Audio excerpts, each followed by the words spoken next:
Ever get the feeling your brain's got this whole secret room, and you've only, like, peeked through the keyhole? Right. That's your subconscious mind, my friend. And you specifically asked us to unlock it with Mind Secrets Exposed 2.0, so Let's do it.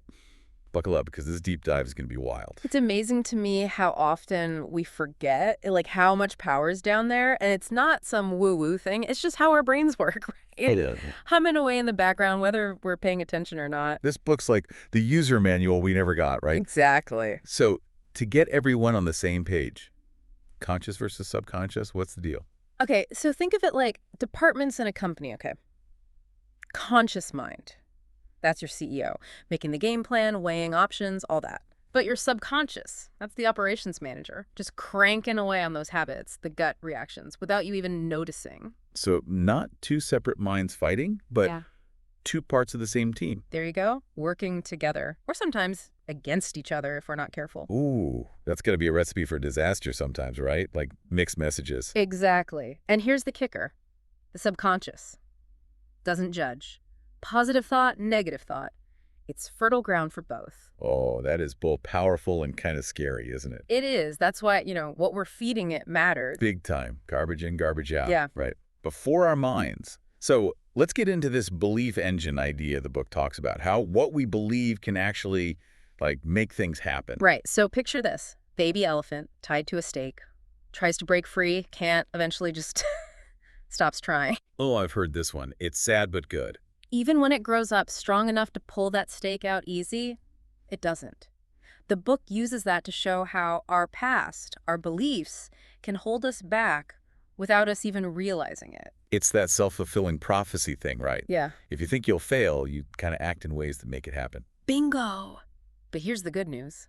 Works the opposite way, too. Believe you can, and your subconscious gets to work making it happen. This is where I get excited, because it's not just telling us how it works, it's giving us the tools to change it, right? 100%. And it all starts with realizing it's not always about effort, but about strategy. Like the book talks about directed visualization. And no, not just daydreaming. This is next level stuff. Yeah, this isn't just wishing on a star, right? It's serious mental work. Serious. It's about creating detailed movies in your mind of what you want as if it's already real. Feelings and all. I love that they use that example of the dream house, to attract wealth. What'd you think of that part? So good. Because the more you can experience that house in your mind, the details, walking through the rooms, the feeling of, this is mine. You're basically giving your subconscious a blueprint. Right. You're aligning your energy with that outcome. It's like, hey, subconscious, get on this, will ya? Exactly. Another thing is what they call the automatic recurring method, basically. Planting those suggestions right before you sleep. When your subconscious is most open to suggestions, like those nighttime affirmations, right? Exactly. Like giving your mind an overnight to-do list. You remember that washing machine repair story? Oh, yeah. The repairman charges a fortune, and all he does is, like, tap the machine in the right spot. And boom, fixed. Point is, your subconscious, it already knows how to fix you, how to get you what you want, but it needs the right instructions. So it's not about forcing it through willpower, but about, like, partnering with our inner genius. That's the magic. And it's not just theory. The book's got all these real stories about people using this stuff to heal, get rich, find love, you name it. Okay, now I'm really hooked. Let's get into some of those stories. You got it. Let's dive in.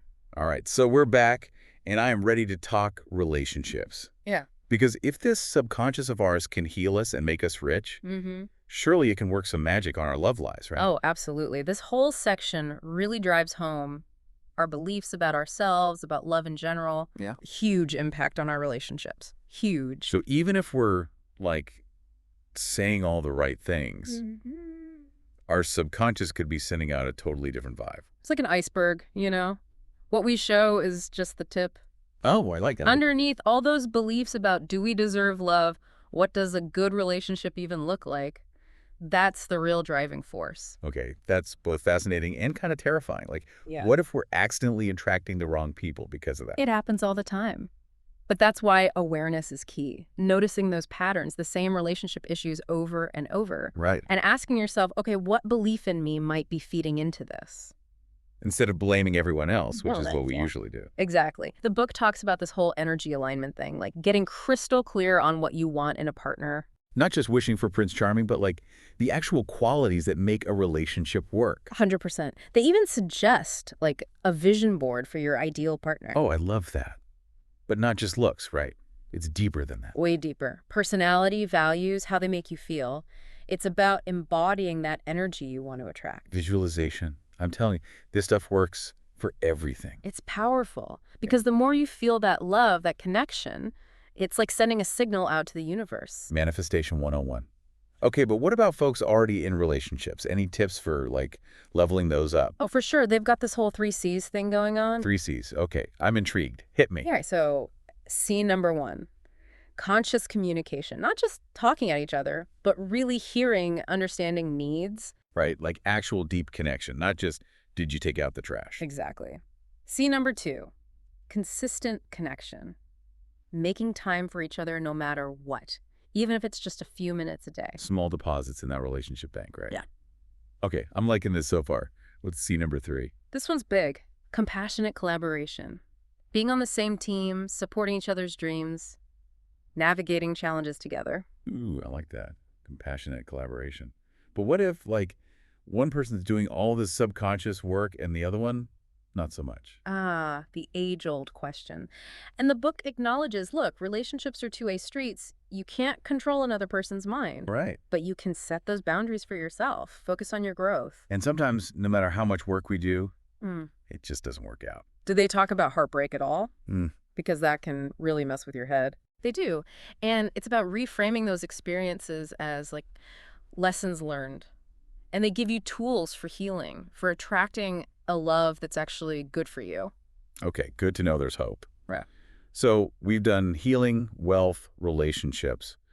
But what about just, like, happiness in general? Right. That's the goal, right? Can we really rewire ourselves for that happily ever after? The book says happiness isn't a destination. It's a choice we make every day. Ooh, I like that. But how do we choose it, you know? How do we actually rewire for that? Gratitude's huge. Focusing on what you have instead of what you don't. Easier said than done some days. Totally. But it's like a muscle. The more you use it, the stronger it gets. It's a shift in perspective. Huh. And of course, that positive self-talk is crucial here too. Because if you're constantly like, my life sucks, Yeah. your subconscious is going to be like, yep, this is our reality now. Exactly. Instead of, I'm so stressed, it's, this is tough, but I've got this, you know. Choosing a different lens to view life through, I like that. It's everything. They tell this great story about a farmer, right? Who's content with his life. I think I remember this one. Is it the one where he's comparing himself? Yes. He's happy, enjoying the simple things. And then he meets this guy just constantly complaining, weather, aches and pains, everything. Same circumstances, but totally different experiences. Exactly. And that's the point. Happiness isn't about having it all. It's about appreciating what you do have. So powerful. But what about those days when, like, no matter how hard you try, you're just in a funk? Any tips for those inevitable bad days? They talk about the law of substitution. Basically, your mind can only focus on one thought at a time, right? So, negative thought pops up. You got to consciously swap it out for a positive one. So instead of dwelling on a mistake, focus on the lesson learned. Boom. Retraining your brain to focus on solutions, not problems. This is amazing. Like, we really do have so much control over our own happiness. It's not just luck. It's work. It's an inside job, and this book is like the ultimate guidebook. This has been amazing. Oh, I'm already feeling like I need to go back and re-listen to everything. we've covered a lot, but there's still more to uncover. We've got to talk about procrastination, creativity, even using sleep to solve problems. Level up. Using sleep to solve problems. Okay. Hey, now you really need to hear the rest of this. Then you don't want to miss the final part of our deep dive. All right, we're back for the final part of this deep dive, and I'm thinking, this book, Mind Secrets Exposed 2.0, it's like the gift that keeps on giving, you know? Right. We've done healing, wealth, relationships, happiness. But something tells me there's even more mind-blowing stuff where we're going. Oh, for sure. And one of the things it really digs into is, like, how do we get out of our own way? Those mental blocks that trip us up. The voices in our heads that say we're not good enough or we'll mess it up. We all have them. Everyone. And it's not just a matter of willpower, it's deeper than that. The book talks about this Emerson self-sabotage thing. Wait, vaguely rings a bell. Was that the CEO who thought he was, like, cursed with bad luck? That's him. Ugh. Super successful on paper, but deep down, convinced he'd fail. So he'd unconsciously sabotage himself right before any big win. Wow. Even with all the outward success, his subconscious was holding him back. Exactly. It wasn't until he faced those beliefs head on that things really shifted for him. Okay, that's kind of inspiring, but also, how do we even find those hidden beliefs? The ones that might be messing us up. The book's big on self-reflection, noticing those patterns, the negative thoughts that keep coming back. Like a broken record. Right. Once you see them, then you can challenge them. So not, I could never start my own business, but I'm learning, I'm growing, I can do this. Nailed it. Swapping out that self-doubt for something empowering. This whole thing just shows you how much power our thoughts really have, conscious, subconscious, the whole shebang. Absolutely. And this book, it's full of ways to use that power for us, not against us. Okay, but what about those times you're just stuck, hitting a wall, no clue how to move forward? Yeah. That's where they bring in this seek and ye shall find principle. Ooh, I like the sound of that already. Tell me more. So the idea is your subconscious mind, amazing problem solver, but it needs a problem to work on. Instead of just wishing things were different, Yeah. got to actively look for solutions. There you go. Like, they have this story. A young guy wants wisdom from this old sage, right? Sage takes him to a lake, holds him underwater. Okay, this is getting intense. Right. So the guy comes up gasping for air, and the sage asks, "What did you want most just then?" Obviously, the guy's like, "To breathe." Makes sense. The point was, if you sought wisdom as fiercely as you sought that breath, you'd find it. So it's about, the intensity of your desire, wanting it bad enough to go after it. Exactly. Applies to procrastination, fear, any obstacle. Gotta really want that change. Okay, now for the part I've been waiting for the whole sleep thing. Solving problems while we snooze, how did that work?